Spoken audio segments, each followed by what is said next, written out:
शैलपुत्री च द्वितीयं ब्रह्मचारिणी तृतीयं चन्द्रघण्टेति कूष्माण्डेति चतुर्थकं पञ्चमं स्कन्दमातेति षष्ठ्यं कात्यायनीति च सप्तमं कालरात्रीति महागौरी चाष्टमं नवमं सिद्धदात्री च नवदुर्गा प्रकीर्तिताः या देवी सर्वभूतेषु मातृरूपेण संस्थिता नमस्तस्यै नमस्तस्यै नमस्तस्यै नमो नमः.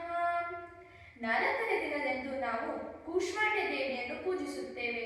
ಕೂಷ್ಮಾಂಡೆ ಎಂದರೆ ತನ್ನ ಶಕ್ತಿಯಿಂದ ಇಡೀ ಬ್ರಹ್ಮಾಂಡವನ್ನು ಸೃಷ್ಟಿಸಿದವಳು ಎಂದರ್ಥ.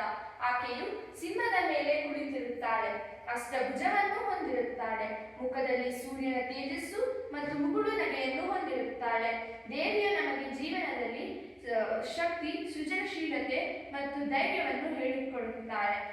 ಜ್ಞಾನ ಮತ್ತು ಉತ್ಸಾಹ ಎರಡೂ ಇರಬೇಕು ಎಂಬುದನ್ನು ತಿಳಿಸಿಕೊಡುತ್ತಾಳೆ.